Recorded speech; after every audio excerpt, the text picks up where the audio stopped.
기술을 훔쳐놓고 이제 스승을 무시합니까? 그들의 오만은 이길 수 없군요. 세계적 권위의 파리 환경 포럼에서 터져나온 자존심 상한 일본의 환경기업 관계자의 분노에 찬 목소리로 외쳤습니다.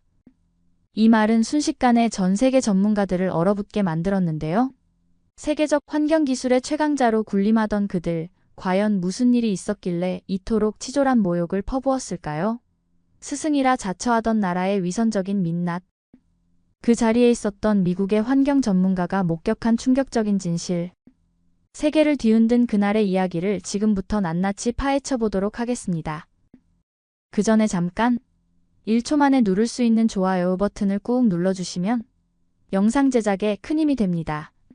그럼 바로 사연 시작하겠습니다. 안녕하세요. 저는 환경 전문가 릴리 스미스라고 합니다. 프랑스 파리에서 열린 세계 환경혁신 포럼에서 마주한 충격적인 진실, 그 속에 숨겨진 환경기술의 새로운 패러다임을 낱낱이 파헤쳐 보려고 해요. 저는 하버드 대학교에서 환경공학을 전공하고 미국 동부에서 기후변화와 재생에너지 분야의 최전선에서 연구를 수행해 왔습니다. 세계 각국의 환경정책과 기술을 분석하고 평가하는 것이 제 일이었어요. 그동안 환경 분야에서는 유럽 국가들이 독보적인 선두를 달리고 있다고 자부합니다. 파리에서 열린 이번 포럼에서도 여느 때와 같이 스웨덴과 독일의 발표를 기다리고 있었어요. 스웨덴은 탄소 중립을 향한 혁신적인 정책으로, 독일은 재생에너지 기술로 세계를 선도하고 있었으니까요. 하지만 15년간 쌓아온 환경 전문가로서의 모든 관념이 하루아침에 흔들리게 될 줄은 상상도 못했습니다. 그동안 우리는 잘못된 선입견에 사로잡혀 있었어요. 환경기술의 혁신은 선진국들만의 전유물이라 여겼죠. 세계 최고의 기술력을 자랑하는 미국과 유럽의 아성은 영원할 것이라 믿었지만 그날의 포럼은 제게 완전히 새로운 세계를 보여주었는데, 작은 나라가 만들어낸 거대한 혁신, 그리고 그 속에 숨겨진 놀라운 실체를 목격하게 된 것입니다. 전문가들 사이에서도 쉽게 언급되지 않던 한국이라는 나라가 우리가 미처 생각하지 못했던 방식으로 세계 환경기술의 판도를 뒤흔들고 있었는데, 여러분께 그날 제가 목격한 충격적인 진실, 그리고 그 이면에 숨겨진 놀라운 이야기를 전해드리겠습니다. 얼마 전 프랑스에서 있었던 세미나에서 저의 오랜 고정관념을 완전히 무너뜨렸는데, 한국 대표단의 발표 순서가 되자 회의장의 분위기는 다소 산만해졌었습니다. 유럽과 미국의 환경 전문가들이 자리를 비우거나 휴대폰을 들여다보기 시작했고, 저 역시 솔직히 별다른 기대를 하지 않았어요. 한국이라는 나라가 환경기술에서 무슨 혁신적인 성과를 보여줄 수 있을까 하는 의구심이 들었기 때문입니다. 그동안 우리는 음식물 쓰레기 처리 기술이 유럽의 전유물이라 여겼어요. 하지만 그 순간 회의장의 공기가 달라지기 시작했는데, 한국의 음식물 쓰레기 처리 시스템이 세계 최고 수준이라는 충격적인 데이터가 화면에 나타났습니다.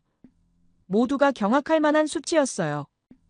알고 보니 무려 98%에 달하는 재활용률을 달성했고, 놀라운 것은 이를 바이오가스로 전환해 도시의 에너지원으로 활용하는 혁신적인 시스템이었어요. 처음에는 다들 의심스러운 눈초리로 지켜보았습니다.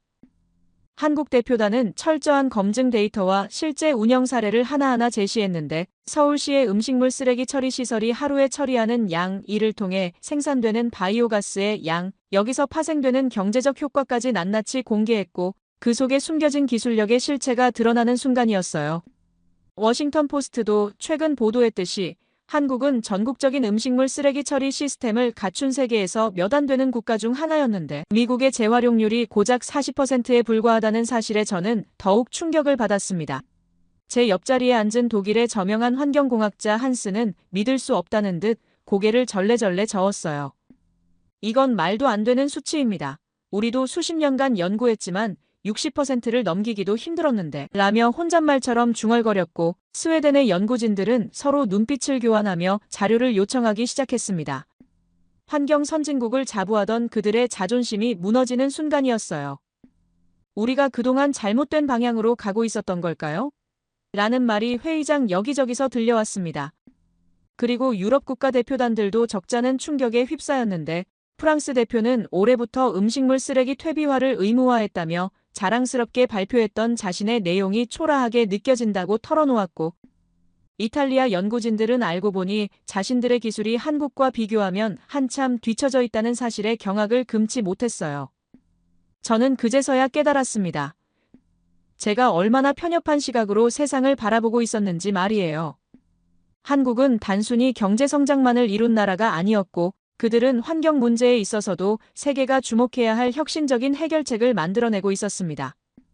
회의장을 가득 메운 긴장감 속에서 저는 미국의 환경 정책도 새로운 시각으로 바라봐야 한다는 생각이 들었어요. 그동안 우리가 간과했던 실체가 드러나는 순간이었습니다. 그 순간 제가 미처 예상하지 못했던 또 다른 충격적인 사건이 벌어지려 하고 있었죠. 덴마크와 노르웨이 대표단은 서둘러 한국 대표단에게 기술 협력을 제안했고, 영국 대표는 즉석에서 한국 방문 스케줄을 잡고 있다고 했어요. 환경 선진국들이 앞다투어 한국의 기술을 배우겠다고 나서는 모습은 제게 새로운 충격을 안겨주었어요. 회의장의 긴장감이 정점에 달한 순간, 일본의 유명한 환경기술 기업 CEO, 아오키 미사코가 천천히 자리에서 일어났는데요. 그녀의 차가운 눈빛은 마치 칼날처럼 한국 대표단을 향해 날카롭게 꽂혔고, 그 순간 회의장 전체는 숨을 죽인 침묵 속에 휘말렸습니다. 미사코는 천천히 마이크를 향해 손을 뻗으며 한국의 음식물 쓰레기 처리 시스템에 대해 신랄한 비판을 쏟아냈습니다. 선진국도 아닌 나라에서 이런 진화된 시스템이 나왔다는 것은 과학적으로도 입증하기 어렵습니다. 이 결과는 분명히 통계적 조작의 산물일 가능성이 큽니다. 실제로 운영되는 데이터는 훨씬 더 부정적인 경향을 보일 것이라 확신합니다. 미사코의 목소리는 날카롭게 떨리며 자신의 신념을 강하게 주장했습니다. 이 시스템은 단지 기존 기술을 모방한 수준에 불과하고, 한국이 사용하는 바이오가스 전환 기술은 이미 수십 년 전부터 일본에서 연구해온 기술이며, 이들은 단지 일본의 기술을 복사한 것입니다. 그리고 시스템의 장기적인 안정성과 지속 가능성에 대해서도 심각한 의문이 드네요. 과학적 검증이 부족한 상태에서 이런 기술을 무리하게 상용화하는 것은 위험합니다. 라며 환경공학적인 관점에서 문제점을 지적했습니다. 하지만 회의장에 숨겨진 충격적인 진실이 숨어 있었는데, 제 동료 연구원이 전해준 비밀 정보에 따르면 사실 미사코의 회사는 수차례 한국의 기술을 도입하려 했으나 실패한 바 있다고 했어요. 한국의 바이오 컨버전 기술의 특허 장벽을 넘지 못한 데다 독자적인 기술 개발을 시도했지만 연이어 실패를 겪었다는 사실이 업계 내부에서는 잘 알려져 있지 않은 비밀이었습니다. 그런데도 미사코는 이와 같은 배경을 숨긴 채 자신의 기업의 입장에서 한국을 비판하며 공격적인 발언을 이어갔어요. 그저 기술적 우월감을 강조하고 자신이 가진 지배적인 기술을 마치 단 하나의 해결책인 것처럼 주장하고 있는 것이었습니다. 더욱 놀라운 사실을 하나씩 알게 되었는데, 유럽의 유수 환경 기업들도 비밀리에 한국 기술 확보를 위해 치열한 로비를 진행해왔다는 점이었습니다. 그들은 표면적으로는 한국의 시스템을 폄하하면서도 이면에서는 앞다투어 기술 확보에 나섰던 거죠. 환경업계의 숨겨진 이해관계가 서서히 모습을 드러내기 시작했어요. 제가 그동안 알고 있던 환경산업의 겉모습은 빙산의 일각에 불과했습니다. 기술 패권을 둘러싼 치열한 경쟁, 이면의 계약들, 그리고 그 속에서 진행되는 로비의 실체가 낱낱이 드러났죠.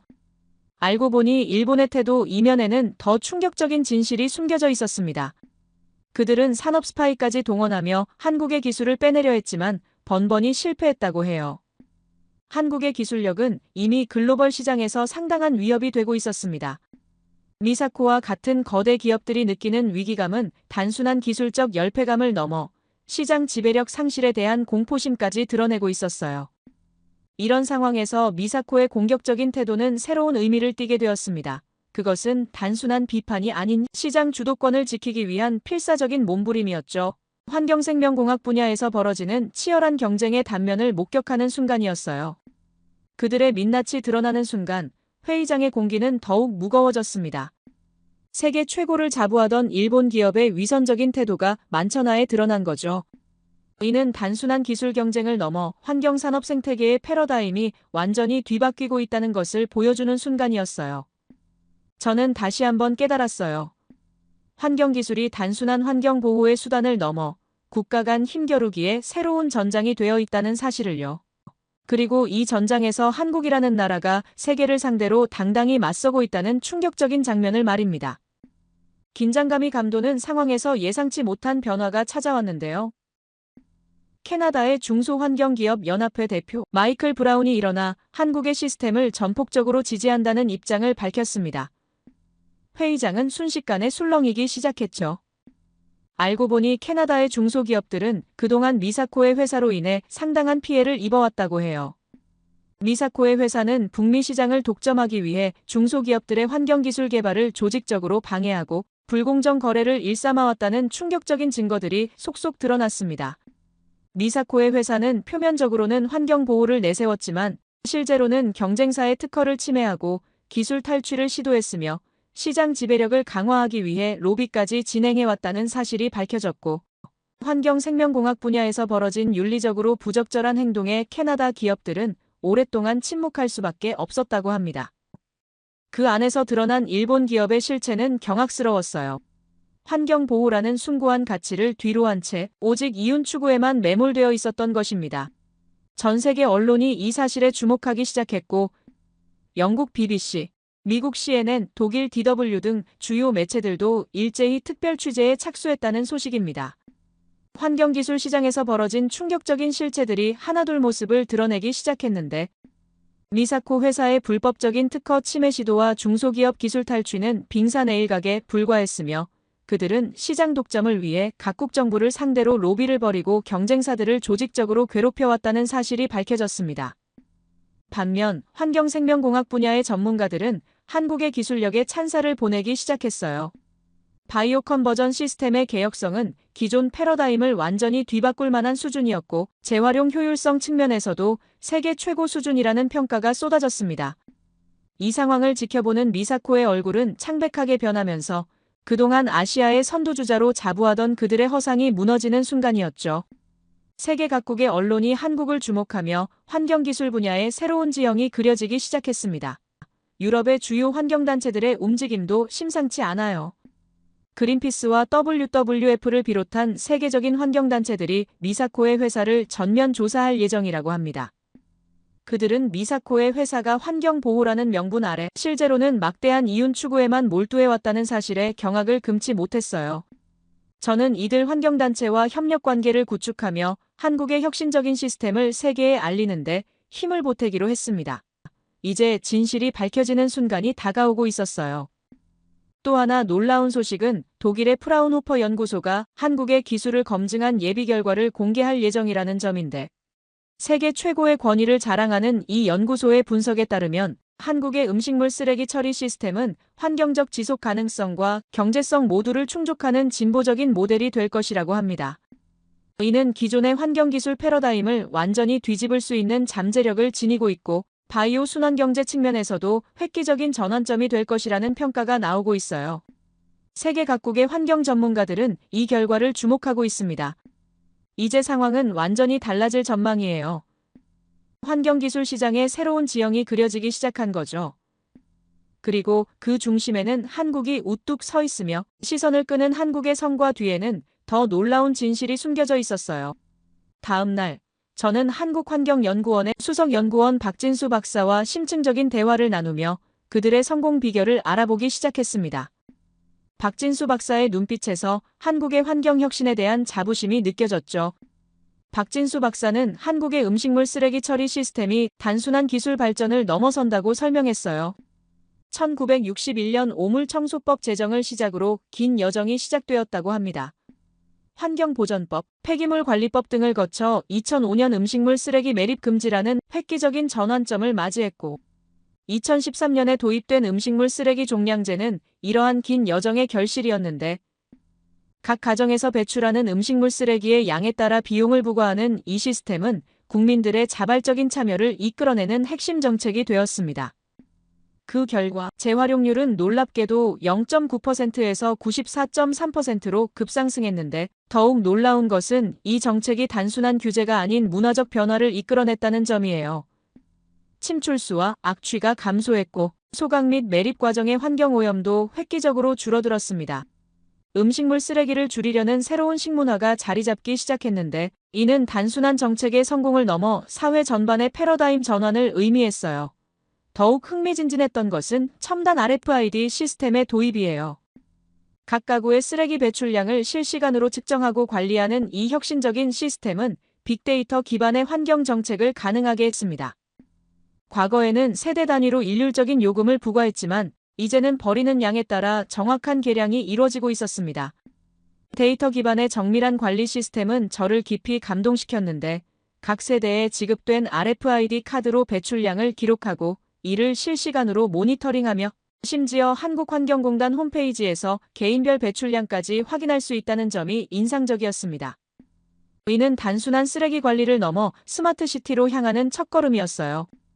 한국의 독특한 역사적 배경도 중요한 요인이었는데 자원이 부족한 나라에서 전쟁의 어려움까지 겪은 한국은 자연스럽게 자원 절약과 재활용 문화가 뿌리내렸습니다. 이런 문화적 DNA 위에 첨단 기술이 결합되면서 놀라운 시너지가 발생했어요. 환경교육에서 또 다른 핵심 요소를 엿볼 수 있었는데 한국은 어린 시절부터 체계적인 환경교육을 실시하고 있었습니다. 학교에서는 음식물 쓰레기 분리배출부터 재활용의 중요성까지 실천적인 교육이 이루어졌고 이는 자연스럽게 생활 습관으로 정착되었어요. 자료를 찾아보니 어린이들이 부모님께 분리수거를 가르쳐드리는 모습은 세대를 뛰어넘는 환경의식의 변화를 보여주는 감동적인 장면이었습니다. 국민들의 높은 환경의식은 정말 놀라웠는데 유럽의 선진국들이 여전히 음식물 쓰레기 처리에 고전하고 있는 것과는 큰 대조를 이룹니다.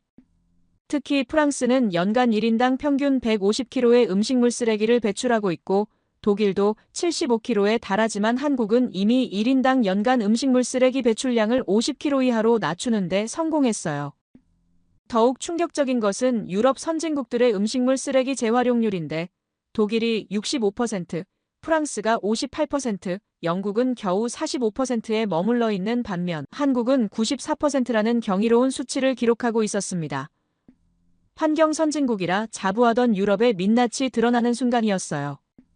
박진수 박사는 한국의 향상된 기술 개발 과정을 상세히 설명해 주었는데 바이오가스화 기술은 미생물을 이용해 음식물 쓰레기를 메탄가스로 전환하는 획기적인 방식이었고 습식 분리 시스템과 미생물 발효 공법은 세계 최고 수준의 기술력을 보여주고 있었습니다.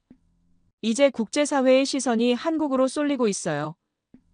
UN 환경계획은 한국의 음식물 쓰레기 처리 시스템을 글로벌 표준으로 채택하는 방안을 적극 검토하고 있다고 합니다. 환경기술 분야에서 한국이 세계를 선도하는 새로운 시대가 열리고 있는 거죠. 그동안 우리가 얼마나 편협한 시각으로 세상을 바라보았는지 다시 한번 깨닫게 되는 순간이었습니다. 한국의 음식물 쓰레기 처리 시스템이 세상에 알려지면서 국제사회는 격렬한 소용돌이에 휩싸였어요. 저는 이 순간이 전 세계 환경기술의 역사를 새로 쓰는 중대한 전환점이 될 것이라는 예감이 들었습니다. 뉴욕타임스는 쓰레기 처리의 혁명, 한국에서 시작되다라는 특집 기사를 준비 중이라고 해요. 월스트리트 저널은 한국의 음식물 쓰레기 처리 시스템이 가져올 경제적 파급 효과를 심층 분석할 예정이며 이 기술이 연간 수십억 달러 규모의 새로운 시장을 창출할 것이라는 전망도 나오고 있습니다. CNN은 웨이스트 투 에너지, 한국의 녹색혁명이라는 제목의 다큐멘터리 제작에 착수했다는 소식도 들려왔는데 환경기술 시장의 지각 변동도 예고되고 있어요. 글로벌 컨설팅 기업 맥킨지는 한국의 기술이 2030년까지 세계 환경시장의 판도를 완전히 뒤바꿀 것이라는 분석 보고서를 발표할 예정이라고 합니다. 바이오 컨버전 기술을 통한 자원 순환 경제의 새로운 모델이 제시될 것이라는 기대감이 고조되고 있으며 환경기술 분야의 새로운 강자로 한국이 부상하는 순간이 눈앞에 다가오고 있었습니다. 그동안 선진국들의 그늘에 가려져 있던 한국의 기술력이 드디어 세상의 빛을 보게 된 것이에요. 저는 이 모든 상황을 지켜보며 가슴 한켠에서 전해오는 뜨거운 감동을 느낄 수 있었습니다. 이런 파란만장한 상황에서 미사코의 회사 내부에서도 지각 변동이 시작되었는데 충격적이게도 미사코의 최측근이었던 부사장 타케미 히로시가 내부 고발자로 나설 것이라는 소문이 파리 환경포럼을 뒤흔들고 있습니다. 이사회는 미사코의 즉각적인 사임을 압박하기 시작했고 주주들은 한국과의 기술 협력을 강력히 요구하고 있다는 소식이 들려왔습니다. 또 하나 놀라운 것은 일본 최대 환경연구소의 수석 연구원 오치로 교수가 한국의 기술력을 공개적으로 인정하고 나섰다는 점이에요. 그는 한국의 바이오 컨버전 기술이 일본을 최소 10년 이상 앞서갔다는 충격적인 분석 결과를 발표할 예정이라고 합니다. 환경기술 분야에서 절대 우위를 자랑하던 일본이 한국의 기술력 앞에 고개를 숙이게 된 역사적인 순간이 다가오고 있어요. 세계 각국의 환경부 장관들이 한국 방문 스케줄을 논의하고 있고 유럽연합은 한국의 시스템을 표준 모델로 채택하기 위한 특별위원회 구성을 준비하고 있다고 합니다. 파리 환경포럼의 현장에서 돌아온 저는 미국 상원 청문회에 증인으로 서게 되었어요. 전 세계 환경 전문가들과 정책 기반자들의 이목이 집중된 가운데 저는 한국의 혁신적인 음식물 쓰레기 처리 시스템과 그 성과를 증언하게 되었습니다. 청문회장에는 CNN, 폭스, ABC 등 미국의 주요 언론사들이 총출동했는데 상원 의원들은 미국이 직면한 심각한 환경 문제를 해결할 열쇠를 찾으려는 듯 한국의 시스템에 깊은 관심을 보였습니다. 제가 한국의 재활용률 98%와 연간 경제적 효과 1조 원이라는 수치를 언급과 함께 청중석에서는 경이로운 탄성이 터져나왔어요. 그때 모든 이목을 집중시키는 소식이 전해졌습니다. 미사코가 도쿄에서 긴급 기자회견을 개최할 예정이라는 충격적인 뉴스였어요. 청문회는 즉시 중단되었고 모든 참석자들은 숨죽인 채 스크린에서 전해지는 미사코의 기자회견을 주시했습니다. 미사코는 그동안의 잘못을 모두 인정하고 진심 어린 사과의 말을 전했어요. 더욱 놀라운 것은 자신의 회사가 지난 10년간 한국의 기술을 조직적으로 평가절하하고 경쟁사들을 음해했던 구체적인 증거들을 스스로 공개한다는 점이었습니다. 환경기술 분야의 거물이었던 그녀의 고백은 전 세계 환경업계의 핵심적인 전환점이 될 것이 분명해 보였어요. 이 파격적인 고백은 환경기술 분야에 새로운 변화를 가져왔고 경쟁과 견제가 아닌 협력과 상생의 시대가 열리는 역사적인 순간이었습니다. 유럽과 아시아의 주요 환경 기업들이 한국과의 기술 협력을 제안하기 시작했다는 소식이 연이어 전해졌어요. 저는 그 자리에서 목격한 변화의 순간을 평생 잊지 못할 것 같습니다. 환경기술이라는 것이 어느 한 나라의 전유물이 아닌 인류 공동의 자산이 되어야 한다는 깨달음을 얻었어요. 이런 생각을 하던 중에 미국 환경청의 기술혁신자문위원으로 임명되었다는 통보를 받았습니다. 앞으로 한국의 혁신적인 시스템을 미국에 도입하는 과정에서 핵심적인 역할을 맡게 된 것이에요. 이는 단순한 기술 도입을 넘어 진정한 의미의 국제환경 협력이 시작되는 새로운 이정표가 될 것입니다. 세계는 이제 새로운 환경기술의 시대로 접어들고 있으며 그 중심에는 한국이라는 작지만 강한 나라가 우뚝 서 있습니다. 인구 5천만의 작은 나라가 만들어낸 큰 혁신이 14억 인구의 중국, 3억 인구의 미국을 뛰어넘어 세계의 판도를 바꾸는 역사적인 순간을 목격하게 된 것이 저에게는 더없는 영광이었어요. 한국의 기술력이 세계의 환경 문제를 해결하는 열쇠가 되어 더 나은 미래를 만들어갈 것이라 믿어요. 이 놀라운 이야기를 끝까지 들어주셔서 감사합니다. 모두 안녕히 계세요. 오늘의 사연 어떻게 들으셨나요? 릴리 스미스가 마주한 충격적인 진실, 그리고 그 속에서 발견한 한국의 놀라운 기술력이 인상적이었습니다. 우리는 흔히 선진국이라고 하면 미국, 일본, 유럽의 국가들을 떠올리곤 했지만 이번 사연을 통해 우리는 또 다른 진실을 발견하게 되었습니다. 강대국 속에 절대 기죽지 않는 나라 한국이 이룬 놀라운 변혁, 그리고 그 앞에서 무너진 거대 기업의 오만한 민낯까지 릴리가 목격한 그날의 현장은 단순한 기술 경쟁을 넘어 인류의 미래를 위해 우리가 어떤 자세로 환경 문제에 접근해야 하는지를 보여주었어요. 이제 세계는 새로운 변화의 시작점에 서 있습니다. 과연 이 변화는 어디까지 이어질까요? 여러분의 생각을 아래 댓글에 남겨주세요. 그리고 감동적인 사연을 주변 사람들과 공유하고 함께 이야기 나눠보세요. 마지막으로 1초밖에 걸리지 않는 구독과 좋아요, 알림 설정은 영상 제작에 큰 힘이 됩니다. 지금까지 감동을 담아 여러분께 진심을 전하는 감동담기였습니다. 오늘 하루도 행복한 하루 보내세요.